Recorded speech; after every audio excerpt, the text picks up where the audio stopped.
জনগণের ইচ্ছা অনুযায়ী দ্রুত নির্বাচন হবে আশাবাদ মির্জা ফখরুলের। শীঘ্রই ত্রয়োদশ জাতীয় সংসদ নির্বাচন অনুষ্ঠিত হবে বলে আশা প্রকাশ করেছেন বিএনপি মহাসচিব মির্জা ফখরুল ইসলাম আলমগীর। তিনি বলেছেন, আমরা সবসময় আশাবাদী। ইতিমধ্যে অন্তর্বর্তীকালীন সরকার প্রতিষ্ঠিত হয়েছে, আমরা সহযোগিতা করছি। কুয়াশায় সালসুইয়ে পানি আর কত হয়রানি আছে সমাধান। বসত ঘরে লাগাও আনোয়ার শীট, সারা ঘর থাকে শুকনা, সর্দি কাশিও থাকে দূরে। আনোয়ার শীট। আমরা আশা করি খুব দ্রুত জনগণের ইচ্ছা অনুযায়ী একটি নির্বাচনের ব্যবস্থা হবে। একটি অবাধ, সুষ্ঠু ও নিরপেক্ষ নির্বাচনের মধ্য দিয়ে জনগণ তাদের প্রতিনিধি নির্বাচন করার সুযোগ পাবেন। শনিবার সকাল 9:30টায় রাজধানীর মিরপুরে শহীদ বুদ্ধিজীবী কবরস্থানে শ্রদ্ধা নিবেদন শেষে তিনি এ মন্তব্য করেন। আজ শহীদ বুদ্ধিজীবী দিবস।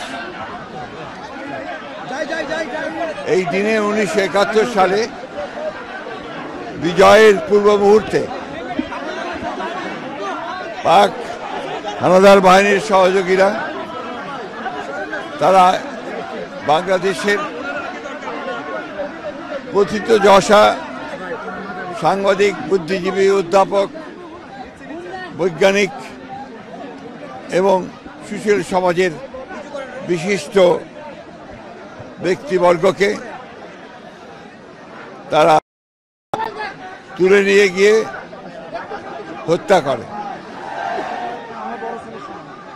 এই দিনে 1971 সালে আমরা আমাদের জাতির সবচেয়ে বরেণ্য ব্যক্তিদেরকে হারিয়েছি।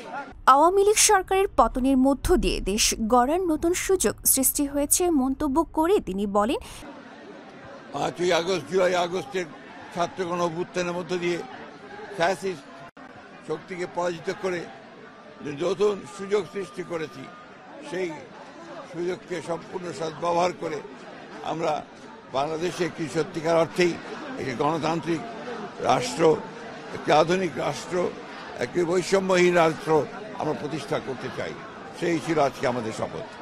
আমরা ইতিমধ্যেই আমাদের অন্তর্বর্তীকালীন সরকার প্রতিষ্ঠা হয়েছে, আমরা সহযোগিতা করছি।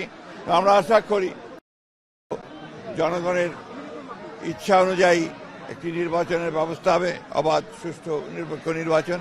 নির্বাচনের মধ্য দিয়ে জনগণ তাদের প্রতিনিধি নির্বাচন করার সুযোগ পাবেন, পার্লামেন্ট গঠন করার সুযোগ পাবেন, সরকার গঠন করবার সুযোগ পাবেন। ডেস্ক রিপোর্ট, গণমানুষের আওয়াজ।